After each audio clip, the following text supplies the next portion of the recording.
The 1996 Royal Rumble had a runtime of 58 minutes and 49 seconds. It premiered on January 21, 1996 inside the Selland Arena in Fresno, California. Only 9,600 fans were in attendance at this event. Vince McMahon and Mr. Perfect were on commentary and Howard Finkel was ring announcer for this evening.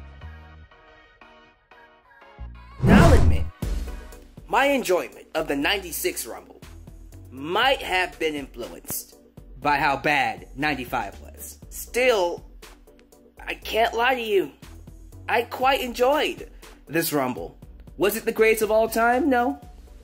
There were a lot of things about it that were, well, a reason why 95 was bad.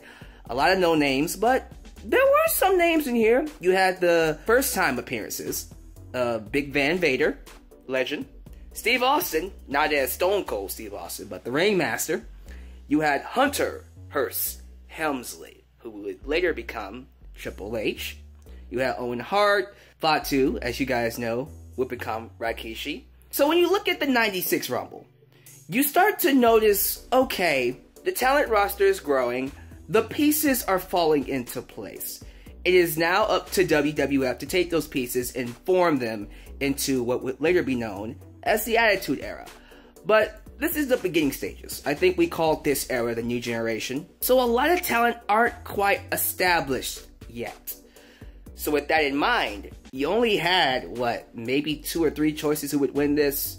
Diesel, maybe Owen Hart? But ultimately, you kinda knew, yeah, Shawn Michaels is winning this. And it made sense story-wise. Shawn Michaels just came back from a concussion, kayfabe concussion of course. He wasn't really hurt, he was just taking time off to rest his injuries for his Wrestlemania match against Bret Hart, the Iron Man match that we all know. And kind of loved, not a lot of people loved that match. I thought it was great, I thought it was definitely a WrestleMania classic, but that's neither here or there. There weren't a lot of people who were ready to fight for the World Championship, especially against Bret Hart. Shawn Michaels was the best pick. He needed to win this match.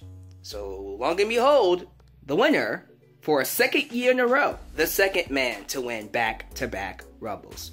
Shawn Michaels walks out as your winner and goes on to fight Bret Hart at WrestleMania. It was really cool going back and watching young Shawn Michaels work. I thought him and Owen were the best performers. Him and Owen looked really good inside that ring. And it was cool seeing Jake the Snake Roberts, who is very out of shape, but still, is still Jake. Nice seeing Bob Backlund and Jerry the King Lawler too. There were a lot of well-known performers in this match. That should make a lot of fans go, ooh, that's him. Ooh, that's him. So, I won't say it was amazing, but I can't say I hated it. So that's just my perspective. Let's get a much more clearer perspective. You know what time it is. Let's go to a vote.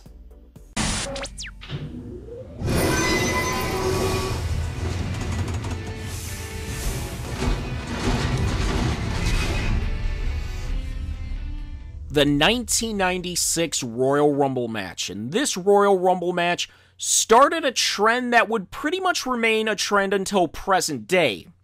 And that's where more times than not, the Royal Rumble winner is predictable. And while a Rumble like 1991 was predictable, the other Rumbles, for the most part, were unpredictable. You didn't know who was going to win 88, 89, 90, 92, 93, 94, hell, even 95. Okay, I kid. You kind of knew who was going to win 95, but even at that, maybe you thought Davey was going to win. But 1991 was predictable. The other ones weren't.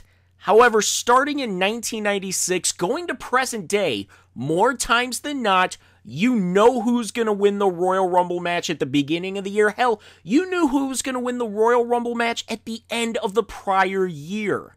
Now, the Iron Man for the 1996 Royal Rumble match came in at number 1. Hunter Hearst-Helmsley lasted 48 minutes, 4 seconds. He got number 1 by losing the free-for-all match against Duke the Dumpster Droese, where the winner gets number 30, the loser gets number 1. But let's call it like we see this. This was the Shawn Michaels Rumble. Everybody, even in 1996, everybody knew Shawn Michaels was winning this Royal Rumble match. The story of his comeback from a, quote, career-threatening concussion essentially telegraphed this Royal Rumble match. Like 1995, Shawn Michaels eliminated the most participants in the Rumble with 8. He eliminated Owen Hart, 1-2-3 Kid, Jerry Lawler, British Bulldog, Isaac Yankem, Diesel, Vader, and Yokozuna, with the Vader and Yokozuna eliminations at the same time. And after that, Vader led to his rampage. This was Vader's debut in the WWF. He came in, he was one of the, quote, favorites. Shawn eliminated him and Yoko. Vader went on a rampage, and he even eliminated Shawn Michaels from this match, but Shawn was allowed back in because, hey, he was eliminated by somebody who was already eliminated, which leads to inconsistency in Royal Rumble match rules. Vader was already eliminated. He eliminates Shawn Michaels. Shawn can return. But in 1989, Hulk Hogan was eliminated. He eliminates Big Boss Man, but Boss Man's eliminated. He's out. Randy Savage eliminates himself in 1982, but he can come back in.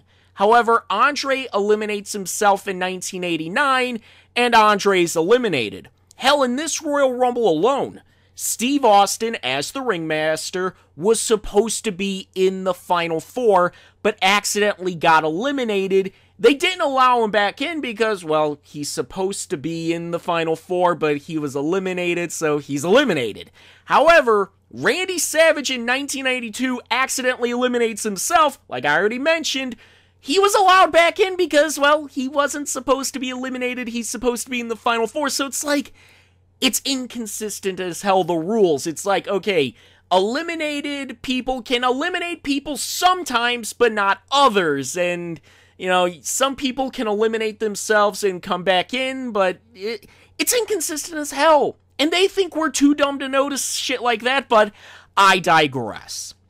The Final Four for this Royal Rumble match was British Bulldog, Diesel, and Shawn Michaels, with Shawn Michaels eliminating Diesel to win the 1996 Royal Rumble match, becoming the second man to win 2 Royal Rumble matches, as well as the second to win back-to-back Royal Rumble matches.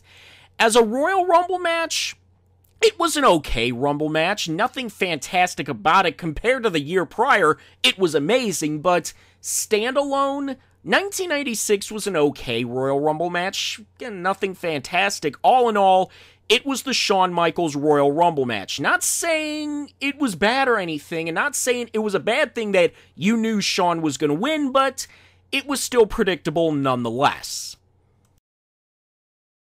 The overall grade for the 1996 Royal Rumble is a C+. Thank you guys for watching my 96 review. It is now time to move on to 97, the final year before we get to the Attitude Era. See you guys then. Your boy, the X-Man signing off. Peace.